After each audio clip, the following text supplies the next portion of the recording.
Atos capítulo 2, versículo 42, a palavra do Senhor diz assim: eles se dedicavam ao ensino dos apóstolos e à comunhão, ao partir do pão e às orações. Todos estavam cheios de temor e muitas maravilhas e sinais eram feitas pelos apóstolos. Todos os que criam mantinham-se unidos e tinham tudo em comum. Vendendo suas propriedades e bens, contribuíam a cada um conforme a sua necessidade. Todos os dias continuavam a reunir-se no pátio do templo, partiam o pão em suas casas e juntos participavam das refeições com alegria e sinceridade de coração, louvando a Deus e tendo a simpatia de todo o povo. E o Senhor lhes acrescentava todos os dias os que iam sendo salvos. Queridos, uma das coisas que nos marcou muito 2 anos atrás foi uma frase do Alessandro Vilas Boas, que falou numa das reuniões, e ele disse algo que a gente abraçou como uma verdade, e a gente tem experimentado isso na nossa vida. E ele falou: olha, quem decide andar debaixo da nuvem, fazendo uma referência, claro, à nuvem que acompanhava o pessoal que saiu do Egito na travessia do deserto, ele diz: quem escolheu andar debaixo da nuvem está sempre em transição. E a gente tem construído isso aqui através de várias mensagens, construindo o entendimento e o discernimento que Deus está sempre em movimento. Então Deus está sempre trazendo alguma coisa nova na igreja, porque Deus não envelhece, Deus está sempre procurando pessoas que estão dispostas a ouvir e a entender o que Ele quer fazer na próxima estação. A gente acredita muito também que nós estamos num momento de transição aqui, que 2022 e 2023 são anos de construção. E uma das coisas que o Senhor mais quer resgatar nesses dias, eu acredito, é o nosso entendimento justamente daquilo que Deus entende como igreja. Quando a gente olha para as Escrituras, a gente vai perceber que Jesus, antes de consumar a sua obra na cruz, o que Ele vem construindo com os discípulos, isso é talvez um tema central do seu ensino, daquilo que Ele divide na mesa, daquilo que é registrado nas Escrituras, é dar indício para os discípulos daquilo que Ele queria construir através deles. Então eu quero que você abra lá comigo no Evangelho de João, capítulo 2.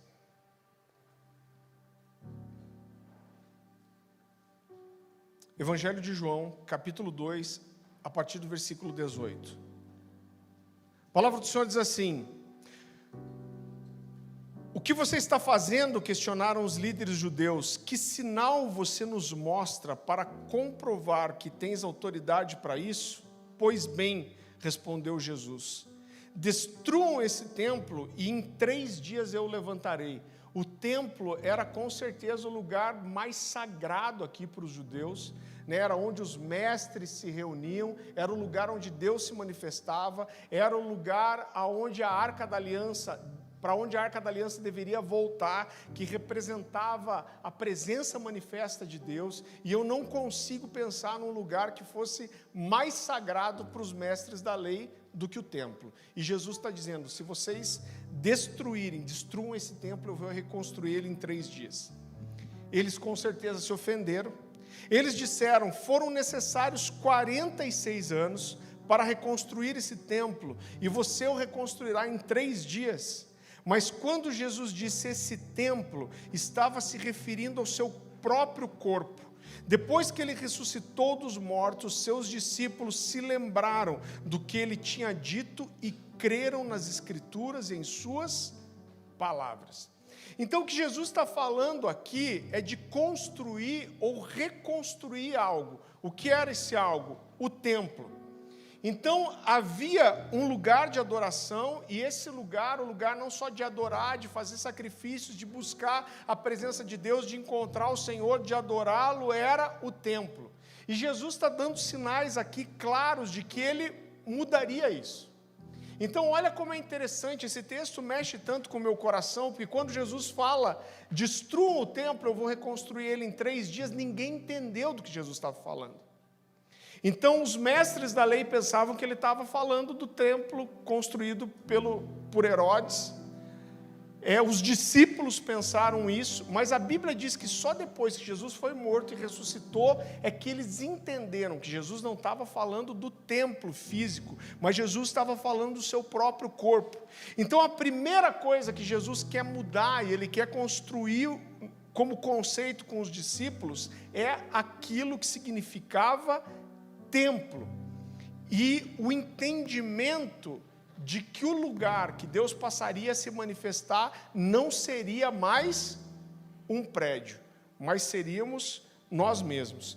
Então, lá em Efésios, Paulo vai ampliar esse entendimento. Eu quero que você abra comigo em Efésios capítulo 2.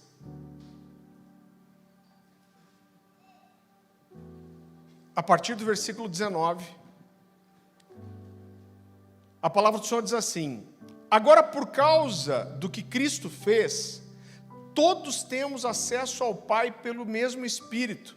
Portanto, vocês já não são estranhos e forasteiros, mas concidadãos do povo santo e membros da família de Deus. Repita comigo: família de Deus. Juntos somos a sua casa, edificada sobre os alicerces dos apóstolos e dos profetas. Jeremiah Johnson fala algo muito precioso sobre isso nesse livro. E a pedra angular é o próprio Jesus Cristo. Nele somos firmemente unidos, construindo um templo santo para o Senhor. E por meio dele, vocês também estão sendo edificados como parte dessa habitação onde vive o seu Espírito. Então a primeira coisa é que Paulo, pela primeira vez, ele traz aqui o conceito de família espiritual ou de família de Deus. Então fica claro que o que Jesus quis construir, o que Jesus deixou, não foi uma instituição, não foi um prédio, mas o que Jesus quis construir era uma família. E ele vem reforçar essa ideia de que o templo não é mais uma construção física, mas que o templo somos nós, é a união dos santos, que nós passamos a ser casa de Deus. Eu gosto muito dessa versão, é a Bíblia NVT, e ela diz: nós estamos firmemente unidos a Ele, que é a nossa pedra angular. Eu não sei se você sabe, mas a palavra cornerstone em inglês significa pedra angular. E a pedra angular, existiam dois tipos de pedras que eram chamadas de pedra angular. Então, uma delas era a pedra de sustentação, que é como as colunas de fundação de um prédio. Então, como eles construíam casas? Eles faziam uma pedra de esquina, é uma outra expressão também, que era uma pedra, como tem na nossa logo, essa pedra ia para baixo.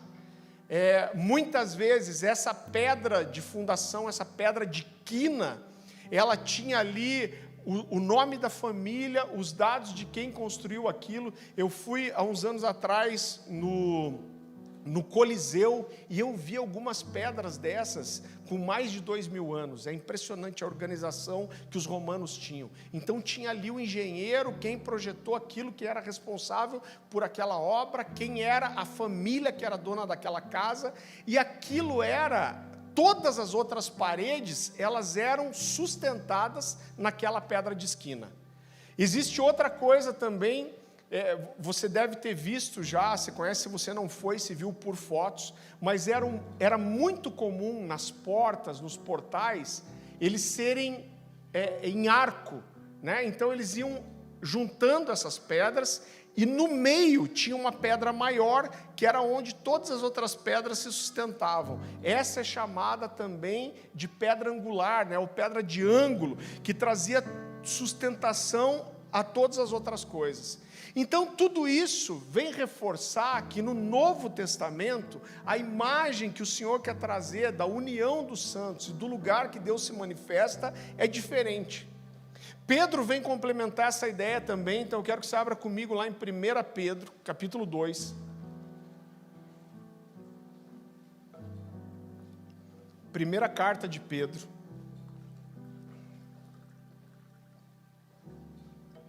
Capítulo 2, a partir do versículo 4. Olha, esse texto é muito precioso. A palavra do Senhor diz assim: vocês têm se aproximado de Cristo, a pedra viva, As pessoas o rejeitaram, mas Deus o escolheu para lhe conceder grande honra. E olha o que ele diz depois disso. E vocês também são pedras vivas, é daqui que vem o nome das nossas células, Livingstones. Vocês são pedras vivas com as quais um templo espiritual é edificado. Além disso, são sacerdotes santos. Por meio de Jesus Cristo, oferecem sacrifícios espirituais que agradam a Deus. Como dizem as Escrituras, põe em Sião uma pedra angular escolhida para grande honra. Quem confiar nela jamais será envergonhado. Sim, vocês, os que creem, reconhecem a honra que lhe é devida. Mas para os que não creem, a pedra que os construtores rejeitaram se tornou a pedra angular. Outra versão vai dizer a pedra principal. Então Pedro diz aqui que nós somos pedras vivas com as quais o próprio Jesus constrói um edifício que é espiritual. Então ele está falando que a igreja, que o lugar onde Deus se manifesta não é mais um prédio de tijolos, mas é um prédio com pedras vivas. Ele está falando da nossa união. E no versículo 5, eu entendo que o que esse texto traz é um resumo daquilo que é a igreja. Ele diz, e vocês também são pedras vivas com as quais um templo espiritual é edificado. Além disso, são sacerdotes santos, por meio de Jesus Cristo, oferecem sacrifícios espirituais que agradam a Deus.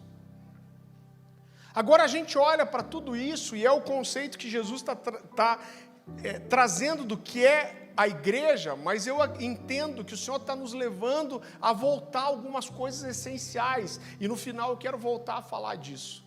Agora, como era essa igreja, essa primeira igreja que Jesus edificou através dos seus discípulos? A primeira coisa que eu quero dizer para você é que muitas vezes a gente tem uma imagem romântica, até distorcida, do que era a igreja primitiva, como se a igreja primitiva fosse um lugar perfeito, né, um lugar onde só havia manifestação do Espírito Santo. Agora, quando a gente olha para as Escrituras, eu digo isso para você com toda a convicção, o chamado de Jesus para nós nesses dias, não é para que nós voltemos a ser a igreja primitiva, ou a igreja dos primeiros dias, mas o convite de Jesus para nós é que nós sejamos a igreja dos últimos dias. Agora, é claro que essa igreja é uma referência para nós. Agora, quando a gente olha para a igreja primitiva, querido, eu digo para você isso com toda a convicção, olhando para as Escrituras, que a igreja primitiva era uma igreja com muitos problemas. Então, ela tinha divisão, uma divisão muito grande entre os judeus ortodoxos e os samaritanos. Ela era uma igreja que tinha uma tendência muito grande de se contaminar com o judaísmo, tanto que Paulo tem que bater e ressaltar isso tantas vezes. Ela é uma igreja que demorou para entender a grande comissão. Então, a primeira vez que pessoas começam a se converter fora da região de Jerusalém é Antioquia, e isso é cerca de 11 a 13 anos depois que Jesus ressuscitou. Esses caras não saíram de lá. E o que é pior? Ninguém sabe quem pregou em Antioquia. Então, não foram os discípulos, não foram os apóstolos. Sabe o que é pior? É que o povo só vai espalhar de verdade, fora Paulo e Barnabé. Parece que está caindo coisa do céu, né, irmãos? Tenta fazer o teclado no ritmo da percussão, das coisas. Brincadeira, gente. Então a gente vê que a primeira vez que aqui é normal mesmo, gente, eu estou brincando, mas não fique constrangido, é porque é tudo de madeira e faz muito eco aqui mesmo, né? Não se preocupa, está tudo certo. Então a primeira vez que esse povo se espalha não é porque eles entenderam o chamado missionário, mas é porque houve uma perseguição tão forte em Jerusalém que eles tiveram que fugir.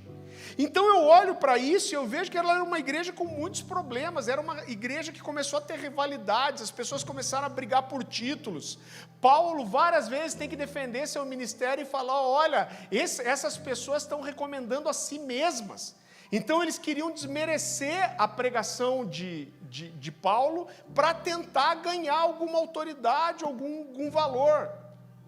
Então era uma igreja com muitos problemas, era uma igreja que teve uma tendência a abraçar muita heresia, era uma igreja com muita imoralidade sexual, que é o que a gente vê, por exemplo, na igreja de Corinto, que era transbordante de dons, mas era transbordante de imoralidade também.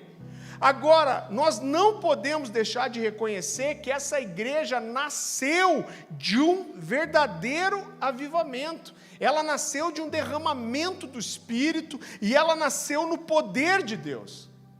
Agora, mesmo com tantas falhas, e falhas que a gente vê na vida da igreja até hoje, ela, sem dúvida nenhuma, apesar das falhas, ela foi uma igreja vitoriosa, uma igreja que caminhou em poder e uma igreja que transformou o mundo à sua volta. Agora, quando a gente olha para esse texto de Lucas que a gente leu, você vai ver que o que Lucas faz aqui, no capítulo 2 de Atos, é um resumo de como essa igreja era. Então ele fala, e eu quero destacar aqui, ele fala o que para mim parecem ser 4 colunas da igreja. Então ele diz que eles se dedicavam ao ensino dos apóstolos, então era uma igreja que aprendia. A Bíblia fala que eles se dedicavam à comunhão e ao partir do pão, então era uma igreja que tinha relacionamentos profundos, verdadeiros.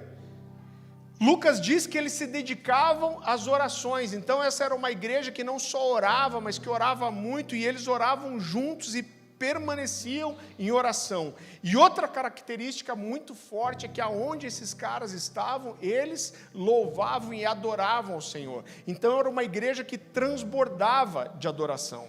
Então eu quero destacar com você cada uma dessas coisas, a gente está falando aqui justamente de fundamento mesmo. Estou vendo o Ted ali, bom ver você, cara. Que legal te ver.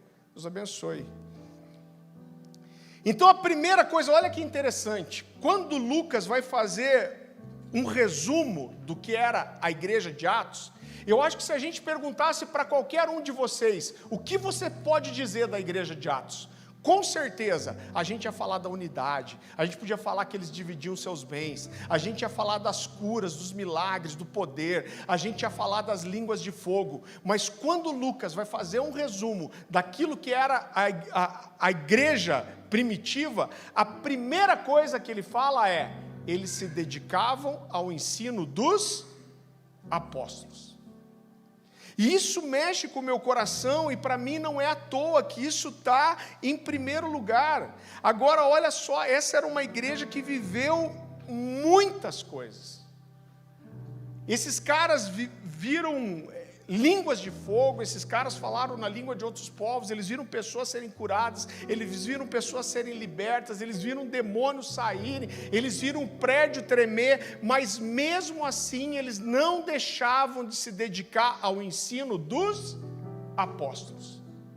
Então, mesmo tendo poder, mesmo tendo maravilha, esses caras podiam dizer, não, a gente já entendeu, Deus já está movendo, o poder já está acontecendo, mas não, a Bíblia diz que eles se dedicavam ao ensino dos apóstolos. Quando a gente usa essa expressão, ensino dos apóstolos, a Bíblia está falando do quê? Do ensino do Novo Testamento. O que é o ensino apostólico? Só para você entender, essa é uma expressão teológica, fala do ensino do Novo Testamento que foi estabelecido pelos apóstolos. Agora eu quero te mostrar que todas as outras coisas que Lucas coloca como características da igreja de Atos envolviam e estavam ligadas com conhecer as Escrituras. Então, quando a gente olha para o movimento dessa igreja de Atos, a gente vê que a primeira pregação de Pedro alcançou 3.000 pessoas, a segunda 5.000. Por que 5.000 pessoas foram alcançadas? Por que houve conversão? Porque a palavra foi pregada. Essas pessoas receberam o Espírito Santo. Por quê? Porque eles receberam e abraçaram a promessa de Jesus, a palavra de Jesus, que o Espírito viriam. Eles tinham comunhão e andavam uns com os outros, por quê? Porque a palavra de Jesus dizia que todos os mandamentos se resumiam a amar o Senhor sobre todas as coisas e amar o seu próximo como a si mesmo. Eles deixaram de ser judeus para se tornar igreja, por quê? Porque eles compreenderam as palavras de Jesus e as profecias sobre o Messias. Então essa era uma igreja que se dedicava não só a aprender, mas a ensinar as Escrituras. Isso fazia parte da essência deles. Esses caras estavam cheios do Espírito, eles viam milagres, eles andavam em poder, mas isso não fazia com que eles desprezassem o conhecimento e o ensino. Você entende isso? Então, a Bíblia diz, Lucas começa dizendo, eles se dedicavam ao ensino dos apóstolos. Irmão, eu não vou dizer que a gente não vai buscar todas essas coisas, mas você sabe que eu estava conversando com alguns irmãos que viveram aquilo que aconteceu lá em BH, que começou em 98 e depois se espalhou pelo Brasil. Foi um grande despertamento, foi muito precioso, mas é muito interessante, porque quando a gente fala com pessoas daquela época, eles falam de tudo que eles viveram, de como foi maravilhoso, só que se ouve uma expressão, cara, a gente só queria mergulhar em Deus, a gente só queria chapar, e às vezes faltou fundamento, e foi isso que fez com que a coisa talvez diminuísse ou morresse depois. Por quê? Porque faltava fundamento. Agora, aquelas pessoas da igreja de Atos viviam todo esse contexto de poder, mas eles não abriam mão do ensino. Eles estavam ansiosos para aprender tudo que pudessem. Por quê? Porque até os milagres que aconteciam, eu quero mostrar isso para você, o próprio Jesus vai dizer que tinham como objetivo confirmar a palavra que era pregada. Eu quero que você abra comigo em Atos capítulo 14.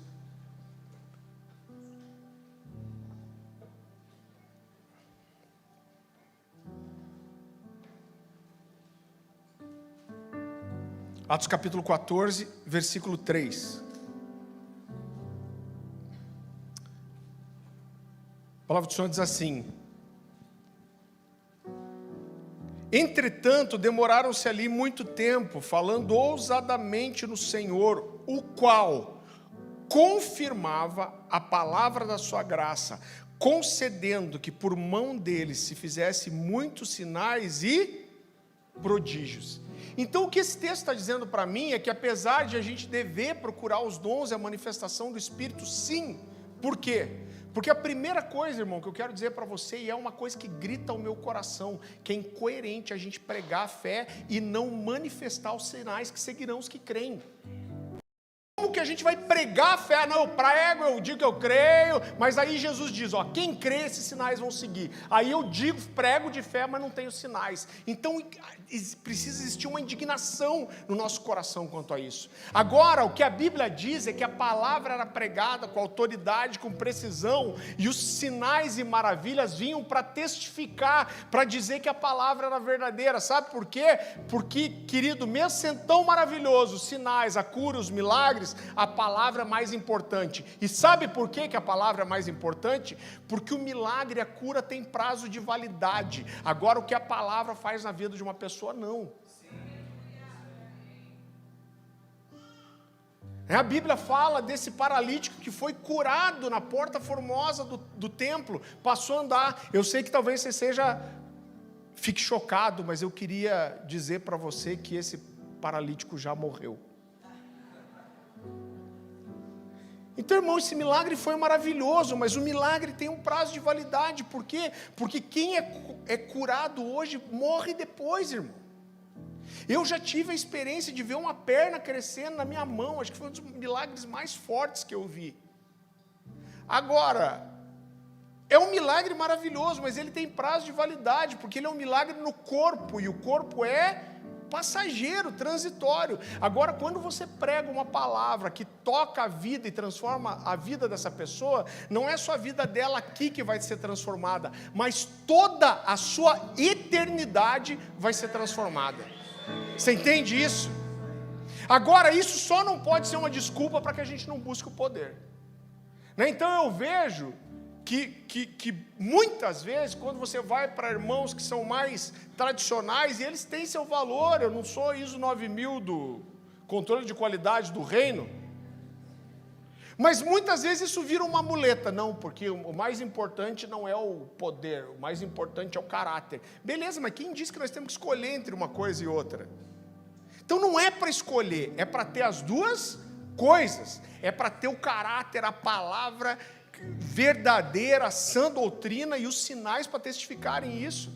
A Bíblia fala sobre nós buscarmos com zelo os principais dons, então nós buscamos os dons sim, mas o mais importante ainda é a palavra. Olha que interessante, quando a Bíblia fala que Pedro e João curam aquele paralítico na porta formosa do templo, a Bíblia diz que eles estão pregando ainda e vêm as principais autoridades e levam presos Pedro e João. Eles são ameaçados de morte. Então é muito interessante porque a discussão entre eles é: a gente não pode matar esses caras, por quê? Porque aconteceu um milagre notório, sobrenatural, e todo mundo é testemunha disso. Agora, quando eles vão ameaçar esses caras, eles não ameaçam para que eles não curem mais. Qual que é a ameaça?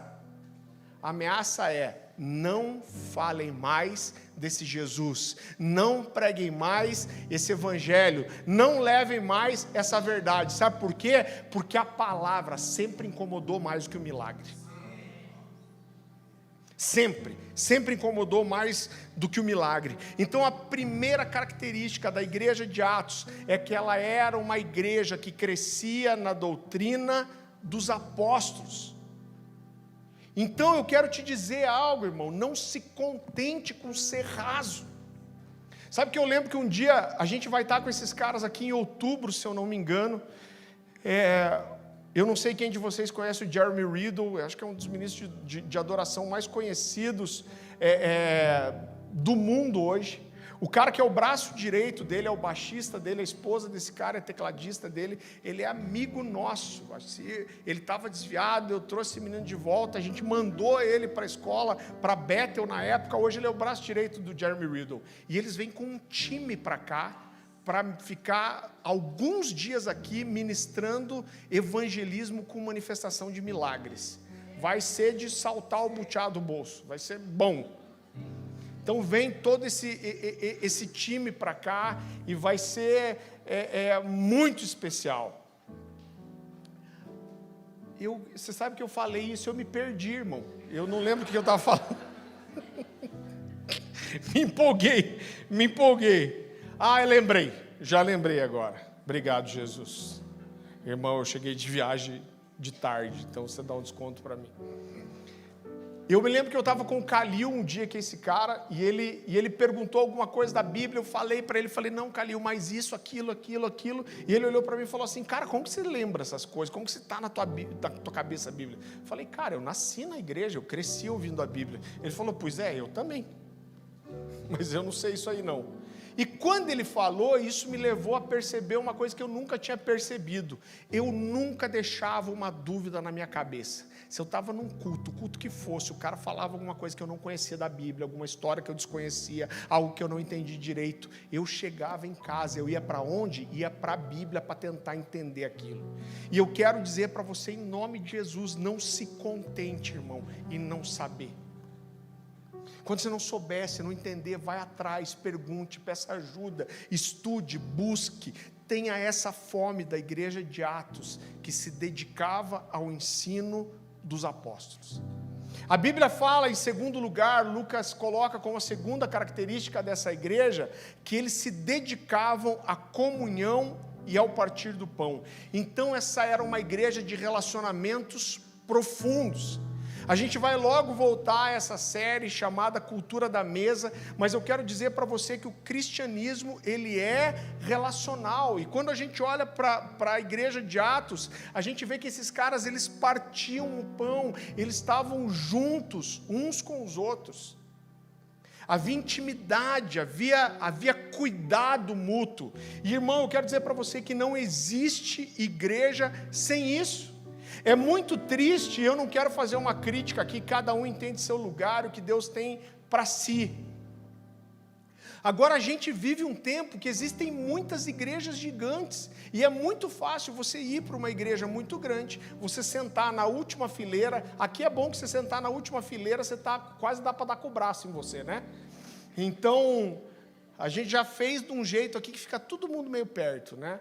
Agora, quando você vai numa igreja de 1.000, 2.000, 3.000, 8.000 membros, irmão, Você consegue ficar indo 5 anos numa igreja dessa, sentando na última fila, batendo palma no louvor, entregando seu dízimo e sua oferta e não se relacionar com ninguém. Agora eu quero dizer para você que se você está muito enganado, se você fizer isso e achar que isso é igreja. Porque igreja não é isso. Igreja não é assistir um culto. E igreja também não é só cultuar e não ter relacionamento. Sabe por quê? Porque ninguém é igreja sozinho. Eu vi alguém dizer assim, não, eu sou a igreja. Eu falei, não, você não é a igreja não. Nós somos, você não é. Ninguém sozinho é igreja. Nós somos igreja quando nós estamos juntos. A palavra original no grego aqui é a palavra eclésia, que fala de uma assembleia, de um ajuntamento. Então é muito interessante porque a Bíblia fala disso, e eu vi esses dias, eu não lembro quem que me falou, mas essa pessoa falou, acho que foi o Emerson Toschi, falou que ele estava conversando com um judeu messiânico, um judeu convertido, e ele falou que eles têm uma visão totalmente diferente daquele texto que fala daqueles discípulos que desceram no caminho de Emaús, e que quando Jesus parte o pão, as escamas dos seus olhos caíram. Então eles dizem que eles acreditam, por quê? Porque esse pão era feito como é nos filmes mesmo, aquele pão redondo, era mais fácil de bater a massa, esses fornos eram feitos de pedra, então era mais fácil bater a massa e assar aquele pão. Então ele diz que o judeu ele parte o pão assim, ó. Então eles acreditam que as escamas caíram dos olhos daqueles homens, não só por causa de uma coisa mística, mas que quando Jesus senta na mesa e ele parte o pão assim, as marcas dos cravos aparecem nos seus pulsos. Então essas pessoas, elas estavam na mesa, elas dividiam o pão, o pão saía, não tinha Covid, então o pão passava da mão de um para o outro. E querido, estar na casa de uma pessoa e sentar com frequência na sua mesa fala de uma intimidade verdadeira. E eu quero dizer para você que não existe cristianismo sem isso.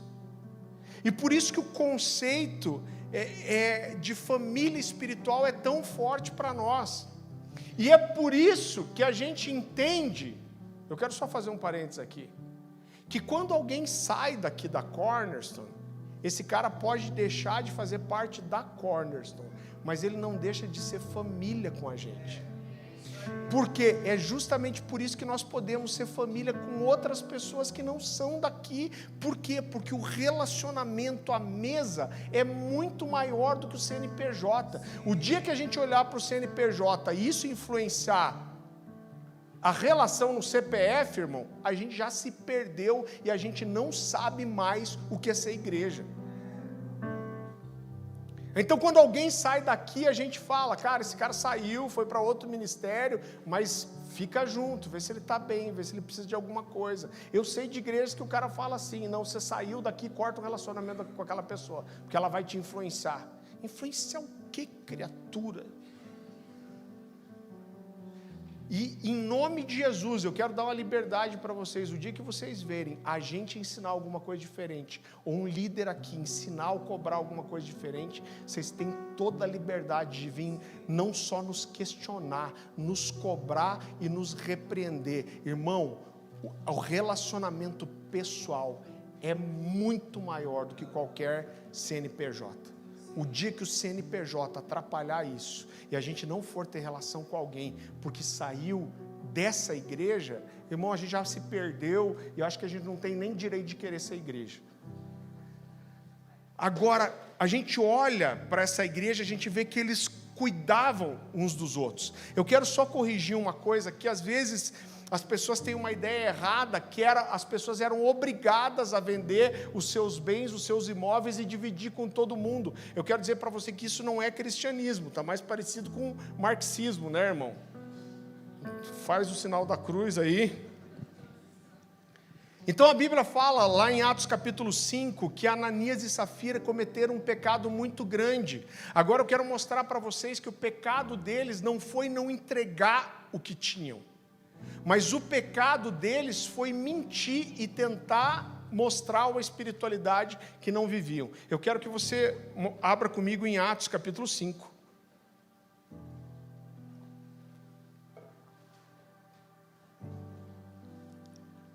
a partir do versículo 1.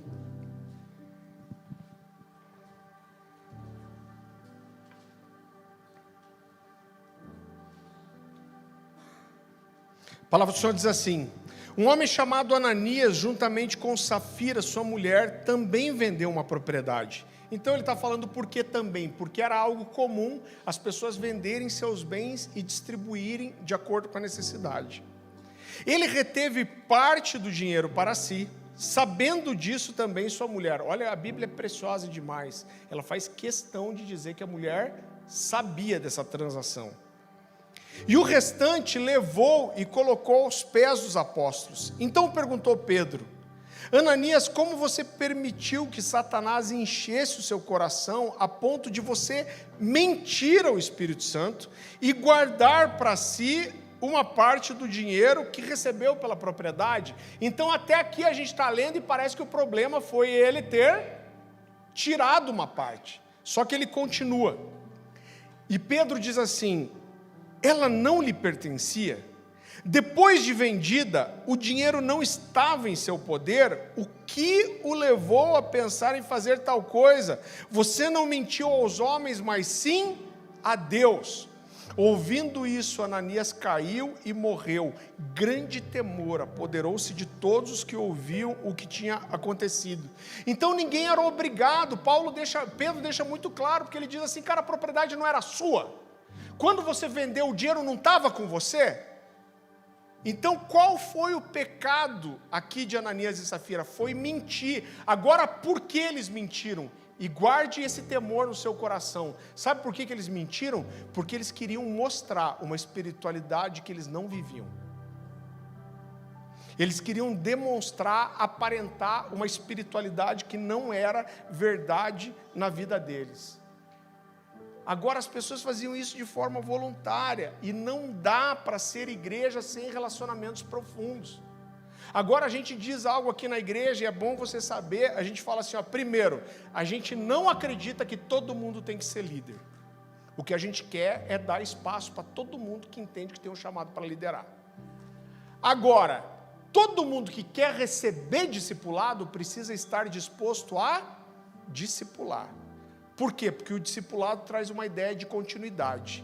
Então eu quero receber, eu quero cuidado, beleza. A gente vai cuidar de você, vai te edificar, você vai amadurecer. Mas eu não quero liderar uma Livingstone. Tudo bem, mas você vai ter que cuidar de alguém. Um dia você vai ter que dar para alguém o depósito que você recebeu. Agora, uma coisa que a gente ensina aqui: se quer ser só um membro da igreja, você não quer fazer nada, você não quer ser discipulado, tudo bem.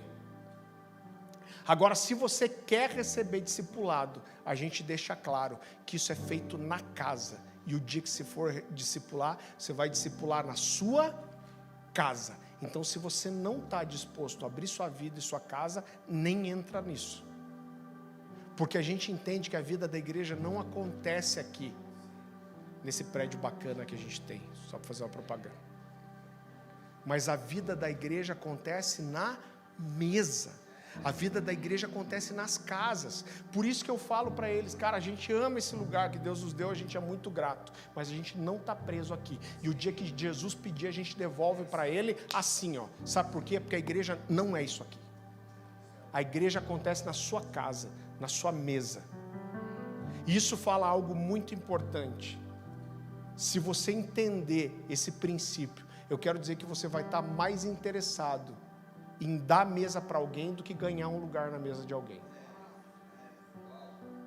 E o cristianismo é isso. É mesa, é dar mesa, é estar disposto a dividir, a dar, oferecer.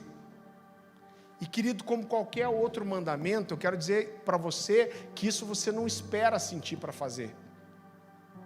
Você já viu o cara assim: não, eu não entreguei meu dízimo porque eu não senti. A hora que eu senti, não vai entregar nunca. O relacionamento é assim. Você sabe que eu sou muito introspectivo, irmão. Eu sei que pode ser um conflito da sua cabeça, porque eu tenho um temperamento sanguíneo. Então, mas eu sou tipo golfinho. Você já viu o golfinho naqueles parques aquáticos? O golfinho está todo mundo vendo um monte de coisa, aí o golfinho ele aparece e faz assim, pula, faz e vaza. Então eu sou tipo temperamento golfinho. Normalmente eu vou e vazo. Eu tive que lutar muito contra isso, irmão, é verdade. Porque eu sou um cara introspectivo. A Dani é arroz de festa. Agora se me der uma cuia de chimarrão e uma pilha de livro, irmão, eu esqueço do universo. Eu ficava 14 dias fechado numa casa orando e jejuando e lendo. Então eu sou meio esquisito. Então, não é que eu não gostasse de estar com as pessoas. Eu gostava, depois que a gente ia, e eu quero... Vou expor a gente que é mais eu, tá, amor? A gente teve muito conflito com isso no começo do casamento, porque eu cheguei a deprimir minha esposa. Por quê? Porque eu nunca queria fazer nada. Cara, a gente casou, o que eu queria fazer no final de semana? Queria ficar em casa. Agora a Dani é do rolê. A Dani é da festa. A gente fez um aquário, tinha 10 peixinhos. Ela queria fazer um aniversário para cada peixe durante o... Não, mas esse mês nasceu a Brigicleide, então a gente... Então a Dani, e a gente teve um conflito, foi difícil para mim, e olhe, tão burro, porque eu pensava, nossa, por que ela não quer ficar comigo? Não é que ela não queria ficar comigo, mas ela queria também relacionamento. Sabe uma coisa que foi, 2 chaves aconteceram, uma que eu me obriguei a me relacionar mais para deixar ela feliz. Irmão, eu gosto, hoje virou ao contrário, às vezes é ela que briga comigo. Fala, cara, se dá para algum momento a gente não ficar com gente, né? Sem limites. É sanguíneo, né? É 8 ou 80.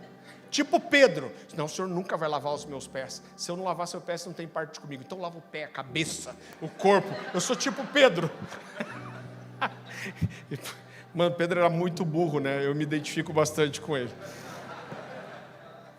Eu olho para Pedro e falo, ai, que cara mané, sou igualzinho ele, é bem assim. Agora, sabe uma outra chave que foi no meu coração? A gente foi ordenado há mais de 10 anos atrás, mas quando a gente estava no processo de ordenação, a Dani me chamou um dia, falou, abriu a Bíblia para mim e falou assim, cara, você sabe que a gente está indo para o presbitério. Você já viu que uma das características que Paulo estabelece, tanto para Timóteo como para Tito, que é uma das características do presbítero, é ser hospitaleiro? Eu falei, credo. Verdade, irmão. E eu preferia ir na casa dos outros, porque abria, né, a minha intimidade. Eu sou curitibano, irmão. Eu fui de ônibus para a escola uns 20 anos. Eu dei bom dia 3 vezes.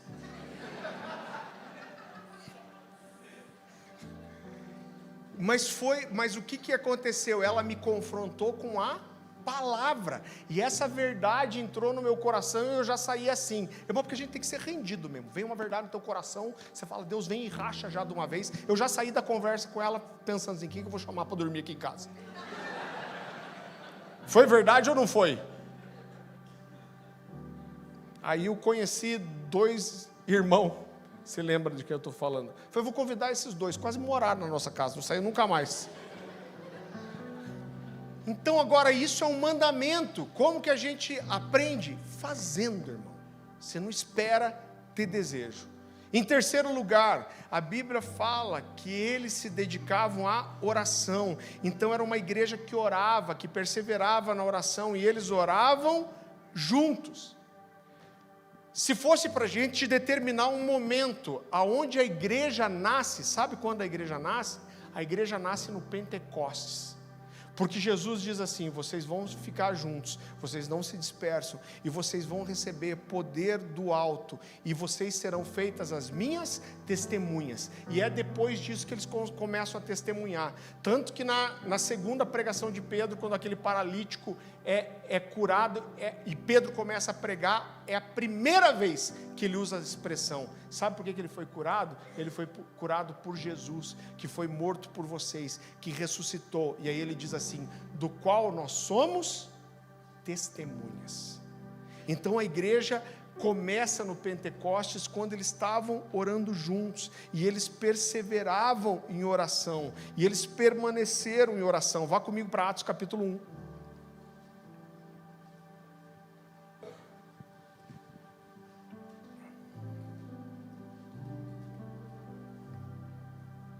Versículo 12, a palavra do Senhor diz assim, Então eles voltaram para Jerusalém, vindo do monte chamado das Oliveiras, que fica perto da cidade, cerca de 1 quilômetro.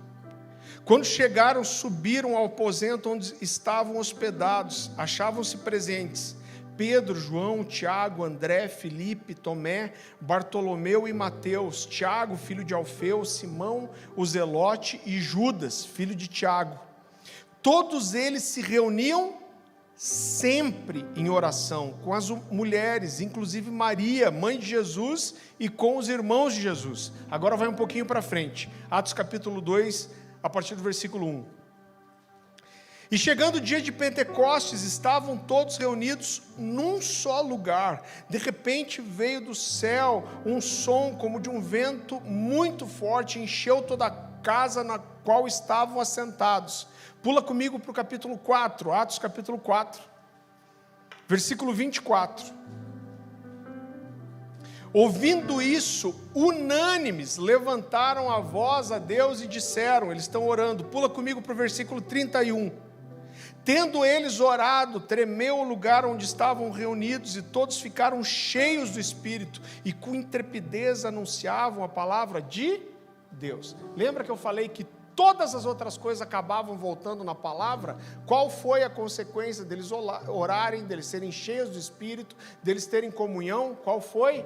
Anunciar com poder a palavra. Então essa era uma igreja que orava muito. E em quarto e último lugar, eles se reuniam para adorar. Então a igreja primitiva era uma igreja que adorava, a sua adoração era verdadeira. Por quê? Porque ela era fruto daquilo que esses homens viviam. E eu acho que existe uma confusão muito grande sobre os princípios de adoração. Irmão, eu quero dizer para você que uma das coisas que mais mexe com o meu coração, que mais me toca, é ver a forma que a igreja responde em adoração aqui. Eu amo ver a igreja, às vezes eu sinto vontade de sentar e ficar só vendo o que Deus faz, como vocês dão uma resposta de adoração. Agora tem gente que parece que pensa que Deus se impressiona só com a expressão externa, com o choro, com a lágrima. Eu lembro que uma vez eu fui ministrar num retiro, eu não vou falar o nome da igreja, vou me controlar para não falar. Eu fui pregar de madrugada, era um retiro deles, eu cheguei, na verdade acho que era tipo assim 00:30. A hora que a gente chegou, eu não lembro quem, acho que foi o Júnior Robaina que foi comigo, não lembro quem mais. A hora que eu abri a porta do carro, esse povo estava numa adoração, que eu ouvi os gritos de adoração de fora. Eu falei, o pau vai fechar aqui, o trem tá bom. A hora que eu entrei, era gente no chão, era gente chorando, era uma adoração intensa. Eu falei, Deus, eu vou nadar de costa aqui hoje, porque o negócio está facinho. Aí, eu lembro que me apresentaram, eu peguei o microfone e falei, você pode sentar no seu lugar. Aí eu falei, abra sua Bíblia no texto tal. Irmão, quando eu falei isso, eu não vi movimento nenhum. Eu falei, abra sua Bíblia comigo, por favor, no texto tal. E ninguém se mexeu. Eu falei, não, gente, vocês não têm Bíblia, nem no celular. Aí eu já fiquei carnal. Eu estava quebrantado, irmão, fiquei carnal, irmão. 8,80. Pedro. Falei assim, cara, vocês não trouxeram Bíblia, nem no celular. Aí eu já fiquei indignado, falei, nunca vi isso. Falei, o que vocês acham que é retiro espiritual? Retira o espírito, fica carne?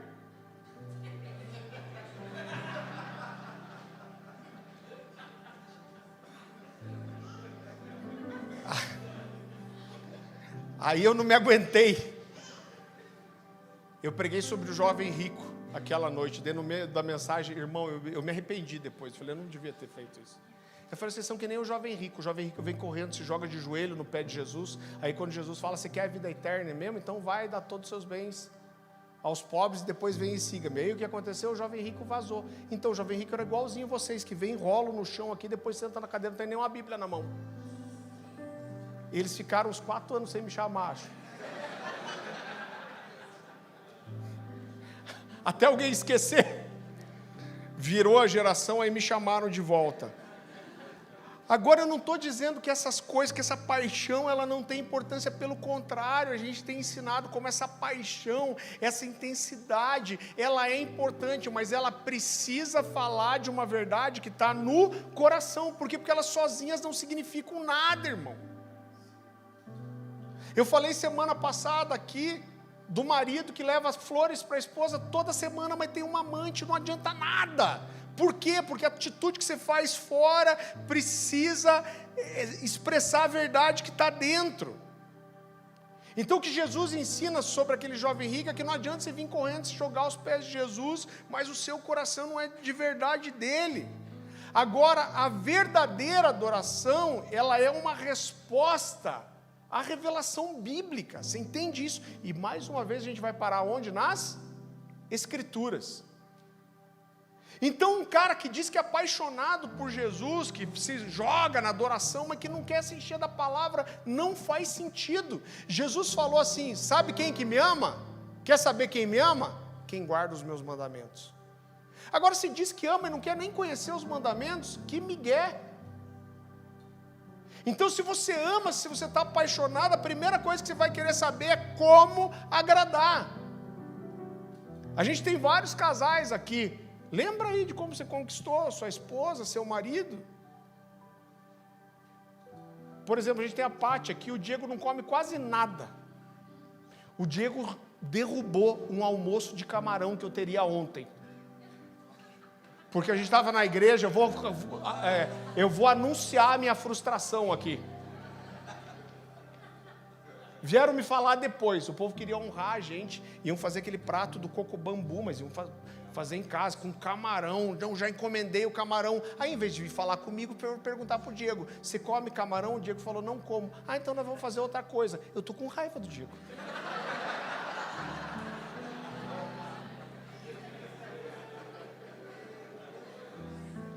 Eu falei para ele: cara, por que você perguntar para o Diego? Compra uma coxinha para ele.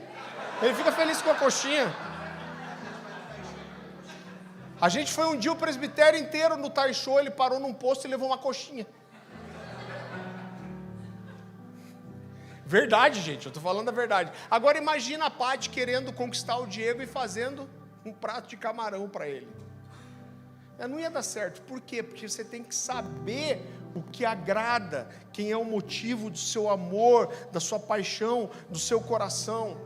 Agora, existe algo na Bíblia que mexe muito com o meu coração.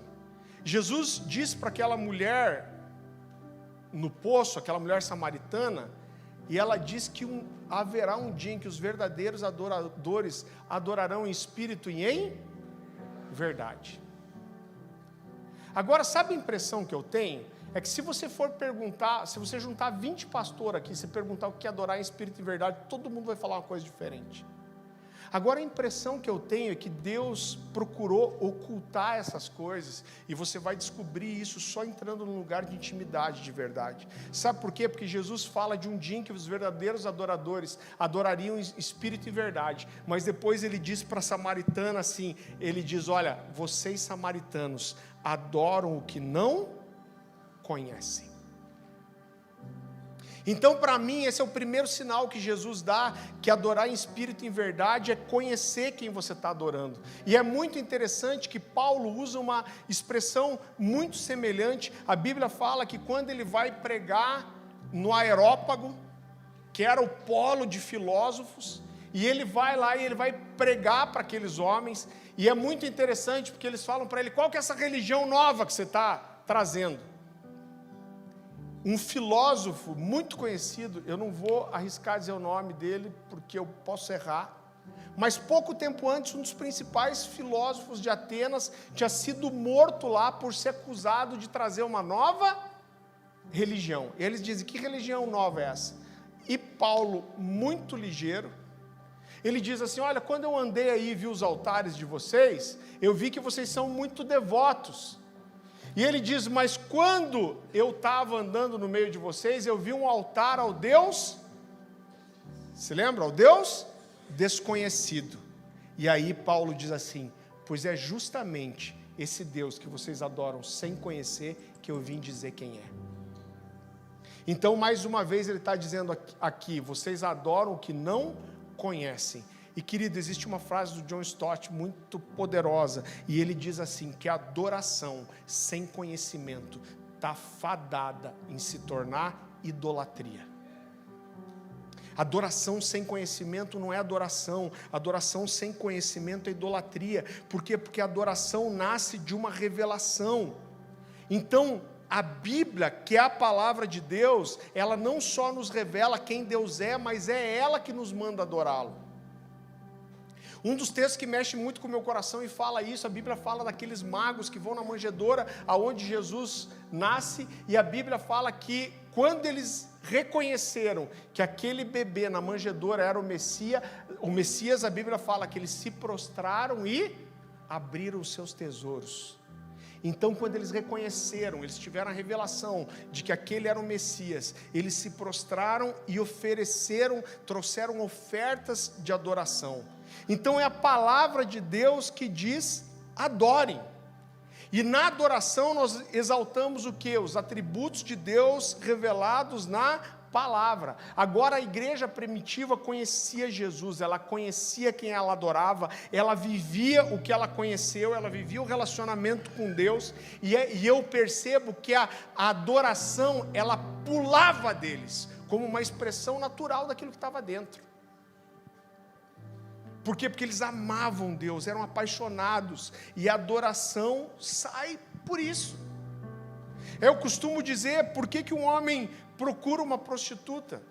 Porque ele quer ter com ela sentimentos, sensações, emoções, que deveriam ser fruto da construção de um relacionamento.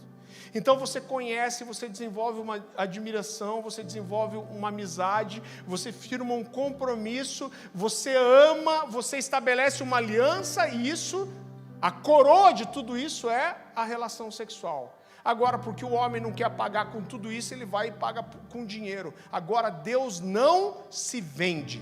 Adoração sem conhecimento não existe.